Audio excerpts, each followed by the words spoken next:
Welcome,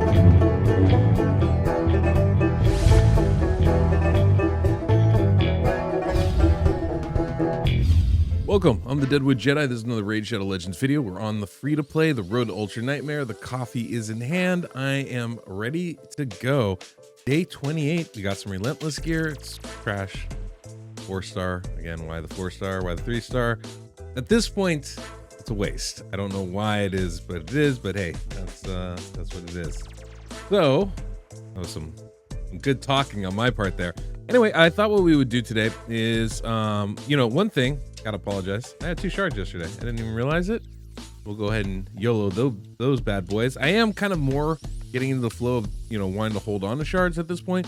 I feel like I have a good core group of champions. I've got like 7 or 8 champions I want to build out, and I just haven't even built them yet. So I want to get more into the farming and kind of probably save the shards. But we have been YOLOing the ancients so far, and I'm not really opposed to like continuing that for a little bit at least. But I'm saving my 1 void. We're saving my sacreds at this point. But yeah, let's kind of talk about what we're gonna do today. I want to kind of look at my tag team arena. We have a tag team arena tournament going on, and I'm doing pretty good. I won that dragon tournament, and we got some decent pieces out of that. We've got this tag team arena, and you can see I'm pretty far along here. I do want that 4-star chicken pretty badly. But we're, currently in 2nd place. I feel like I don't know if we can get 1st place, but that's okay. Even the 5-star legendary artifact set, it's going to be really nice. Obviously the 6 would be ridiculous, but we're going to kind of keep pushing for it. We've got basically, 2 more days of this. So I'm going to keep pushing. You only get so many of these every day. I'm not spending 40 gems to get a refill. 15 gems to get a refill, however. That's a good deal. So that's what I'm going to be doing. And I thought we could look at my teams and kind of talk about that a little bit. But obviously, first thing we got to do is look at our clan boss teams and what we're doing. We as a clan are taking down Brutal now, which is fabulous. So my 2 keys go there, and then I dropped 2 keys in Nightmare. So we got some new chests today. Let's see if we get anything delicious out of this. Void shard, baby. Gotta love it. Gotta love it. Right out of the Brutal chest. Nice void shard. Hey, got a little crit rate accuracy on that. Okay. That's not too bad. Happy with that. Let's see if we get anything delicious out of Nightmare. No, we did not. So that's a waste, unfortunately. The double chest is so nice, but absolutely the drop rates in Nightmare are going to be better than drop rates in Brutal. I generally recommend going to the higher tier, even if you're not getting double chest compared to double chest for the lower tier. And we're kind of in that weird spot right now, right? Where I can get 2 double chests or 1 single, but as long as I can get the double from Brutal, I'm pretty happy with that. And then continuing to push Nightmare will give everybody kind of a better idea of where we are as a clan, which I think is really good. Of course, what I want to do with you guys to start off is we're going to start off clan boss run here. We're going to see what we can't make happen. We made some gear adjustments, nothing really heavy. I just been rolling stuff up kind of slowly, continuously. And we'll see, you can already see the changes for Brimstone right there, but I did put a little accuracy on my Rhonda, and it's specifically for the Brimstone. That's the only reason why it's a little bit frustrating to have to do that. Obviously my jewelry is still pretty lackluster. I actually ran about an energy full worth of spider yesterday, and I got nothing out of it. Really got nothing. I got a decent amulet I put on Jareg, but nothing really notable. I still need like an accuracy banner or a crit damage amulet or both for Rhonda. It's kind of driving me a little nutty, and I still don't have any banners on Elva. 260 speed now, no banners. So yeah, there's that. Did I not mention 260 speed? I think I said that yesterday, right? But you guys saw that. But I'm interested. This is a great affinity for us. There's a really strong chance that we can actually 1-key this. I've been getting pretty close to that. So that might be an unrealistic expectation, but that's part of the reason why I wanted to run this first, is to see, can we get to that 1-key? Because if I can 1-key with this, then I can dump all 3 in a Nightmare and see how high I can get going forward. I'm really excited for this artifact enhancement event coming up. Actually, I've been saving up, I've been ranking my gear, but stopping at 15. So I'm excited to get some, easy points and really do some dramatic upgrades to my champions. Rhonda's speed's going to be jumping up about 10. Her crit damage is going to be jumping up by about 20 points. Her attack should be jumping up a bunch. I got a lot invested in her really, excelling in that respect. And I have to say, I'm just so happy that I ranked her up. She's turned out to be such a good champion for me. Her AoE hit is really hard. I was actually soloing Spider. Well, I was duoing Spider a little bit yesterday. So I brought her and Elva in, and that way I'm able to rank up some food while I'm doing those runs. They're not fast runs, but they don't really have to be. I don't have that much energy like burning a hole in my pocket that I gotta do this super fast. As long as I can just kind of let it run. You know, auto clickers are great for that sort of thing, but I didn't really feel like I needed to do anything crazy about it, right? So that's pretty exciting. Look, we're almost 1 million damage a turn. That's really good. That's kind of where we want to be able to one key this boss. I think now we're on pretty good pace right now. I don't know if we're gonna quite get there, but we're on pretty good pace. So yeah, I've been having some you know, fun working. You know, I was on the test server yesterday, messed around and did a stupid video on the blessings, which I thought was really fun. Made myself into the "this is fine" meme, which was cool. Which of course I misremembered as "everything is fine," but I think that plays pretty well. So that was a fun little video to toss in there. But of course, Plarium fixed the brimstone errors immediately. It's so hilarious, right? They have two blessings that are absolutely awful, and everybody tells them this: the HP burn and the poison one. They try to fix it, but they do a horrible job. They decide to nerf two blessings that people actually like, which, I mean, part of me understands, right? I never have an issue with game balance, but the way they go about it, so bad. And then of course they break it because they don't test anything. It makes me laugh sometimes. I try not to get too invested in what they do, and I just try to focus on the game and, you know, what we're doing, how I'm playing, that kind of stuff, the stuff I can control. Because the rest of it just drives me a little bit insane. And that's where you get these people saying, I want to quit. It's like, I get it. I totally get it. Right? But you just keep your expectations to zero. Like they act the same way every time. Anyway, this is pretty cool. We did get the Fusion event schedule out. I guess we should, you know what? We should spend a minute talking about that while this run is going on, because it's just bad all the way through, right? Is like, we've got that. They basically, you have to get 16 rares to fuse the 4 epics to fuse the legendary. They only offered 14 events. That means you have to get the high level of all the events, because there's 2 rares in two of the events. So I'm actually seriously consider skipping it, even on my main account. I'll probably end up getting it because obviously more champions allows me to do more content when something changes. But boy, this is a bad one. It's a bad one. Not only are they setting the bars super high as far as like requirements for things you got, you know, resources you have to spend in order to get these champions, but now there's no opportunity to miss any events at all. You know, life happens sometimes. You just can't get, you know, you have a medical emergency, you have a work emergency, you have just, you know, personal emergency, mental health thing comes up. All of a sudden it's like, well, you're going to be completely missing out. And I think the problem is, you know, obviously that's fine. You know, it's a game. We can miss things. We all know that intrinsically, but the problem is that we get sucked in and we're just like, no, I got to do everything. If I miss out, I'm never going to be able to catch up. And like, you know, these kind of games really get into you when it comes to that type of thing. And that can be a big problem, I feel like, you know, as far as just people taking care of themselves and burnout with the game. And unfortunately, I feel like they keep pushing that. And so this is your friendly reminder. It's okay to skip a fusion. It's okay not to do all the events. Not being perfect is actually how I think you do better in this game, because you have to understand there's going to be some limitations. And when you do that, then all of a sudden it becomes a lot easier to put it down, and then a lot more exciting to pick it back up, which I think is the important part, right? So making sure you have some balance is really good. Like for myself, today, well, I guess yesterday, the day before, the last couple of days, I've been just grinding. Not just the game, but like the videos. You can see I've been like putting up 2-3 videos a day. And I woke up to it today and I was just like, you know, I think I'm gonna have to take a day off. I think I need that day off. And like, I feel like we all do every once in a while, just to recharge your batteries, because I can feel it already. Where like, it's not like I was trying to do a lot yesterday, but I was really excited and like I had ideas and I wanted to play around and I wanted to do that meme for a video, right? Like there's a lot of like stupid things that I just kind of, oh yeah, I can do that.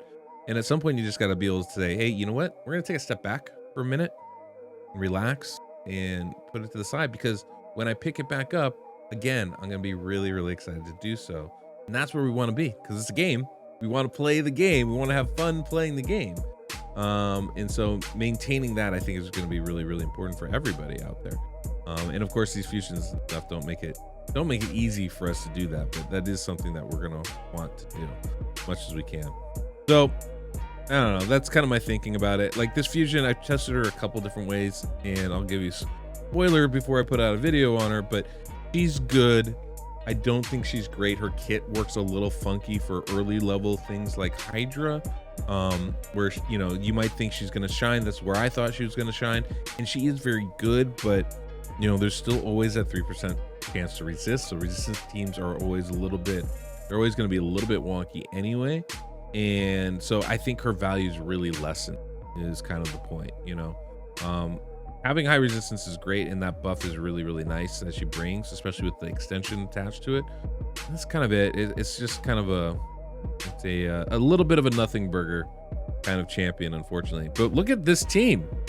17.5 million, 25 turns in. We're still alive.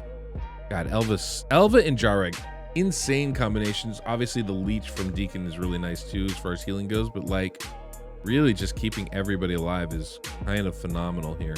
And Venomage is no slouch either, right? Venomage is definitely doing some work as well, getting us those poisons, getting that heal reduction out there to help, you know, lessen the damage that we take. Pretty good. Turn 27, 18 million.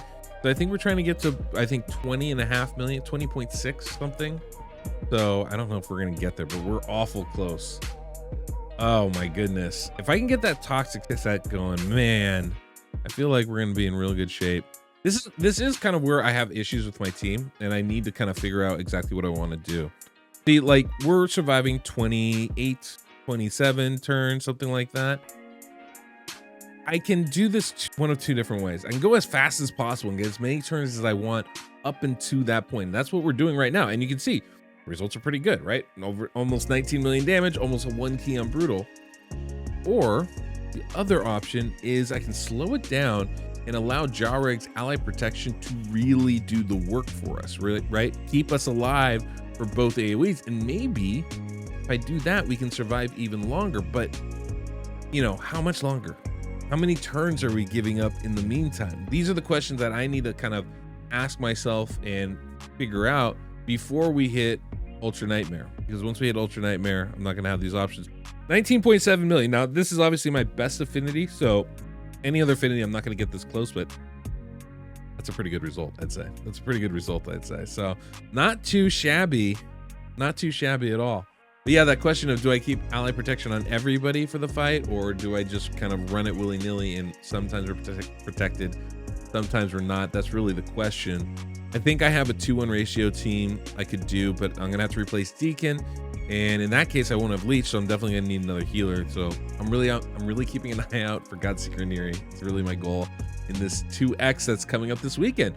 If you enjoyed today's video, don't forget to subscribe and hit that notification bell so you don't miss the next one that comes out. And of course, if you enjoyed today's music, we have that link down below in the pinned comment and description of this video, and you can use code DeadwoodJedi, save yourself 15%. And of course, if you want some account work, you don't like doing the work yourself, I'm more than happy to do it for you. My team is at the beck and call. Just visit my website, DeadwoodJedi.com. And so yeah, we have this 2X Void this weekend. And so I'm really hoping I'm going to get myself a really nice epic, specifically, ooh, Ancient Shard. Oh, we got 3 to pull today, guys. Specifically, I'm really hoping to get Godseeker Neri. That would be the ideal choice right there. You know, obviously somebody like the Myth would be amazing too, but I'm trying to not do an unkillable team. Obviously free to play. I'm going to use what I get. I'm going to use what I get, but I prefer not to use an unkillable team, but just, you know, just to mix it up, show you guys like a different way to approach to do this stuff. But obviously that wouldn't be bad. All right, 3 ancient shards. Yeah, let's go. Let's pull some shards. Let's pull some shards. I'm not gonna show you my 3v3 teams because I'm actually really happy with them. Surprisingly happy with my 3v3 teams right now. We have like good synergy with at least 2 of those teams. Man, I got, those are 2 awful champions I don't need. What's the third one? 3 awful champions I don't need. Great, good times. Good times. Okay, were any of those, let's see, were any of those champions fusion champions? Nope, none of them were. Awesome. Okay, well, you know, we're filling out those faction guardian roles, right? Is that what we're doing? I think that's what we're doing. I wonder if I can show you one of these teams actually. Well, here, yeah, I could definitely can actually. So this is kind of where I'm leaning to with my team. Obviously, you know, Frostbringer, who brings increased attack buff, would be an ideal replacement here for Elva.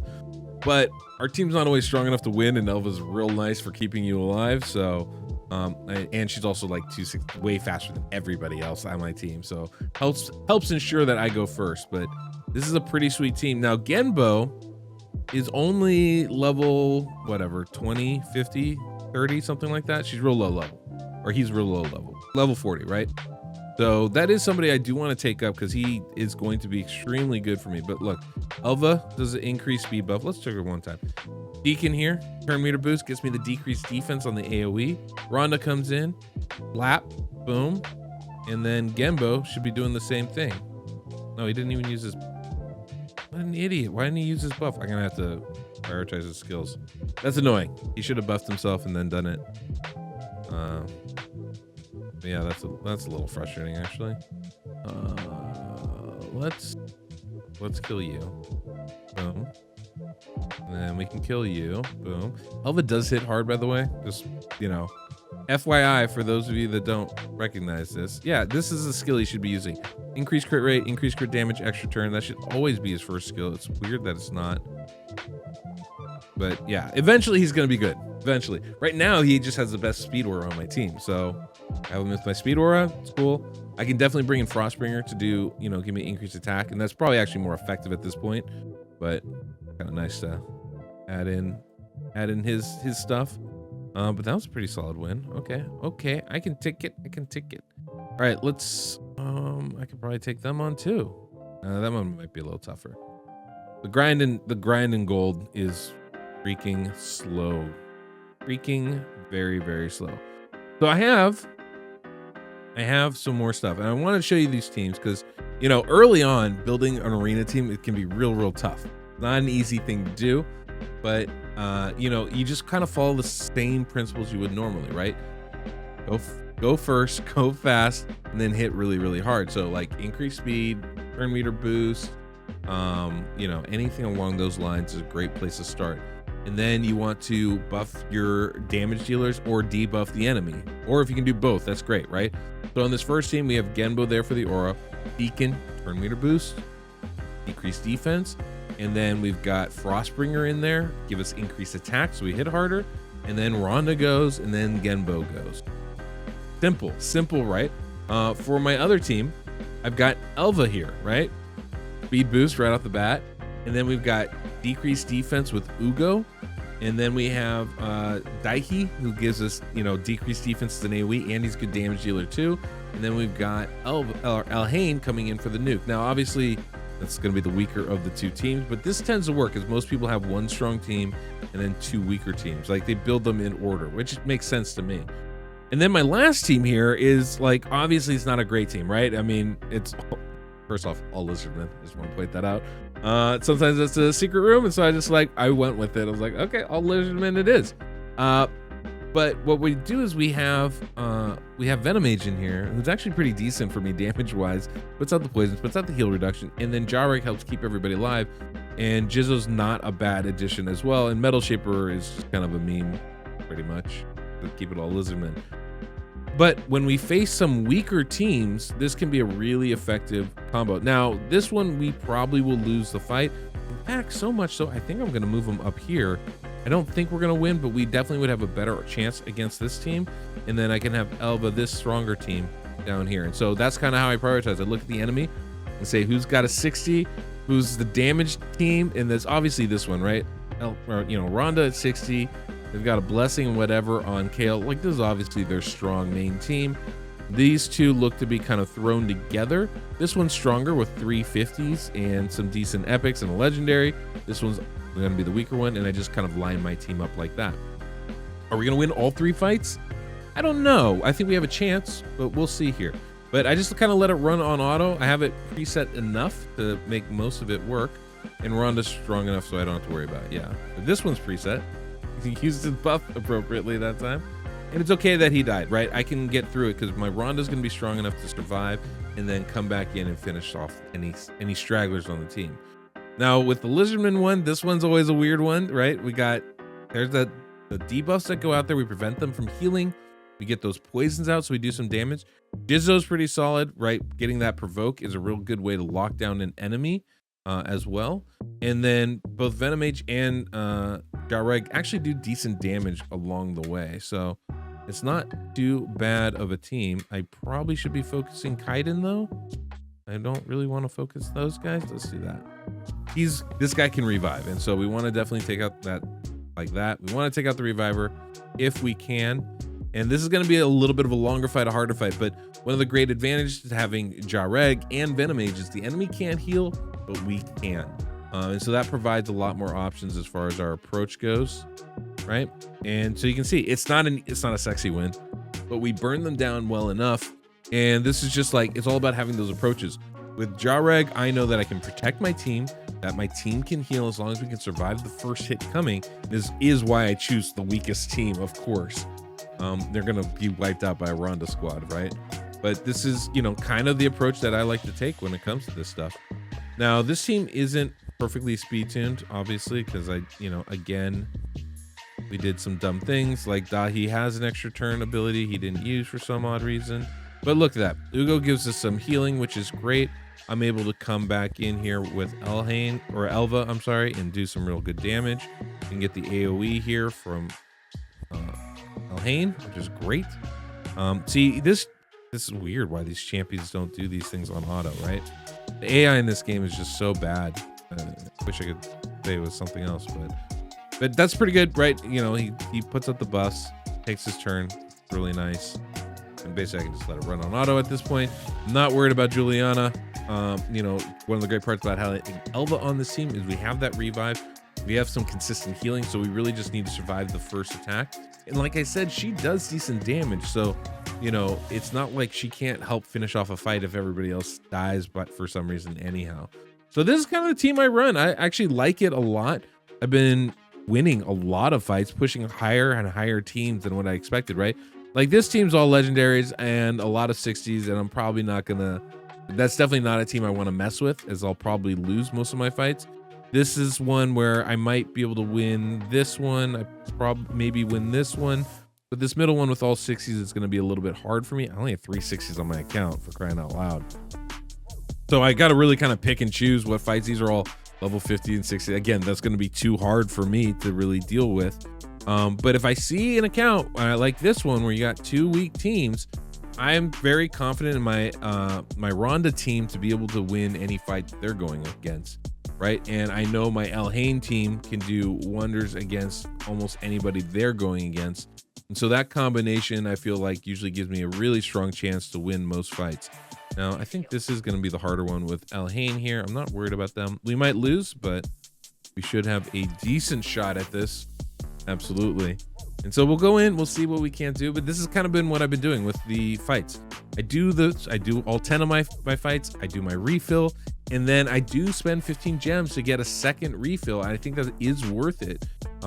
Especially when you're in a tournament, you're trying to get like a top thing. It's a small investment for a big reward. And so that's kind of where I'm approaching it, how I'm going about it. So far it's been working, right? I'm in second place right now. I haven't even used all of my tokens for the day, and so we definitely have a shot. And also my defense is super weak, so hopefully other people are fighting me and taking me down lower and lower and lower, and that's going to give me the opportunity to stay in a place where I can continuously farm. It doesn't matter how many points I have. A win is a win. I'm going to get basically the same amount of points regardless, right? I know there's some differences, but it's pretty minor. So that's my approach with 3v3. You can see this is the fight I was most worried about, and it looks like we're going to be in really good shape here, able to win it. So yeah, pretty simple approach, I think, to this. But you know, crafting those teams individually, you definitely see team crafting become even more important in 3v3 because less people spend the time and effort to do so. and have the champs to do so. Ideally, even for this team, I would bring in, probably bring Genbo over to give us a nice aura. We can more likely go fast, not with that team, the Elva team, but with the Lizard Man team, right? And try and get a little bit more balance in the squads. But I'm also very fortunate to have like multiple decreased defense champions, multiple damage dealing champions. So, definitely my polls have helped this. Not say this is going to work perfectly for everybody. You got to work with what you have, but definitely we have those options there for us. So that's what I want to talk about today. That's the video, guys. That's it. It's simple. It's to the point, straightforward, whatever. We finished our daily quests. That's great. I am hard stuck on Doom Tower 100 or 110. I think it is. Is that what it is? Yeah, 110. This nether spider's messing me up. I need a crit damage amulet on my Rhonda. Pray for me. But I definitely need something to get her just a little bit stronger, because she can't quite wipe out all the spiderlings with her AoE. And until I can do that, I'm not going to win this one. Right? But that is 100% what I need to be able to do. Elva's fast enough to cleanse, and then Rhonda's, I need her strong enough to wipe out the spiderlings so we're not getting all these poisons on us. If I can do that, I can pass this floor. I cannot do that right now. So that's where we're at. Anyway, guys, thank you so much for sticking around, watching, hanging out with me this fine morning. Don't forget to subscribe. Enjoy your coffee. Until next we meet on the Deadwood Jedi.